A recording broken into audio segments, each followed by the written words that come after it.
Breaking news mga kaibigan, nakatanggap po ang ating PCO Undersecretary, Press Secretary Claire Castro ng backlash mula sa mga guro, no? Matapos po ang nangyari sa Ateneo de Zamboanga School. Ayan, so mga kaibigan, doon sa biktima, tayo po ay nakikiramay of course. And syempre, mga kaibigan, mayroon pong pinaghuhugutan ang Press Secretary na si PCO Claire Castro.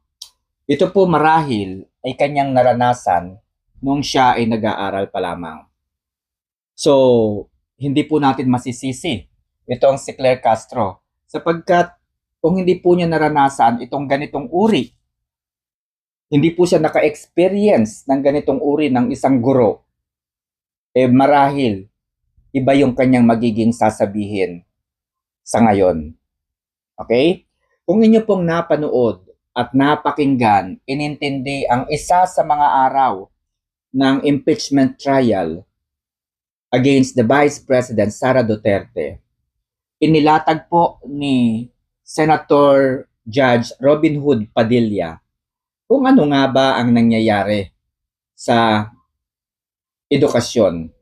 Ano yung nangyayaring kriminalidad, mga recruitment sa mga kabataan upang maging NPA. Mga ginagawa po ng mga matataas na opisyal ng Department of Education. So, tinutukan po ni VP Sara Duterte ang anumang ganitong uri ng kalakaran sa Department of Education noong siya po ay Secretary ng Department of Education upang maisalba ang buhay, maisalba po ang kapalaran ng mga kabataan. No? So, eto na mga kaibigan. Dahil sa nangyaring insidente sa Ateneo de Zamboanga, ay nagkaroon po ng isang pahayag itong si Claire Castro.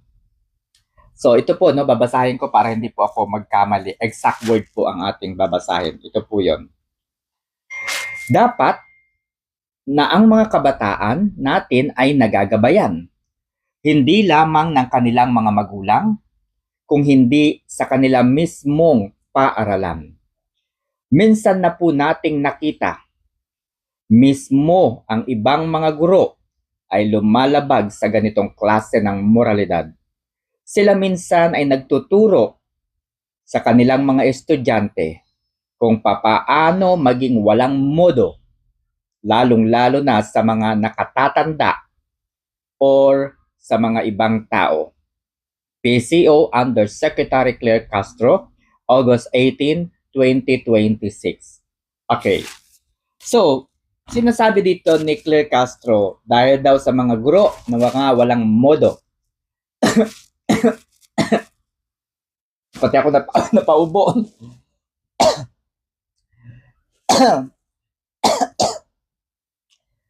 Bilang isang guro, mga kaibigan, yes, ako po ay nagturo sa iba't ibang paaralan sa Pilipinas, sa kolehiyo po, no? Pero hindi po yun ang aking ipupunto dito. Nakalimutan yata ni Attorney Claire Castro na siya po ay dumaan sa elementarya, naging high school, nakagraduate ng kolehiyo, at nakatapos po ng abogasya. At kung ano ang nakikita natin sa kanya, kung ano yung kanyang performance bilang Undersecretary and Press Secretary, ay nagre-reflect kung paano siya tinuruan ng kanyang mga guro. Kung siya po ay walang modo ngayon na nakikita natin, ibig sabihin, lahat ng mga naging guro ni Attorney Claire Castro ay wala ring modo. Diba? Obviously po yan. Ibig sabihin, meron siyang pinaghuhugutan. Kaya nakikita natin kung paano niya sirain, kung paano niya wasakin, kung paano niya araw-arawin si VP Sara Duterte. Ibig sabihin, yan po ang itinuturo ng kanyang guro mula nung elementarya hanggang siya po ay magkolehiyo, hanggang sa matapos po siya sa kanyang kursong abogasya. Wala rin pong modo yung kanyang mga naging guro. So yun lang and good morning. Ano sa tingin ninyo guys?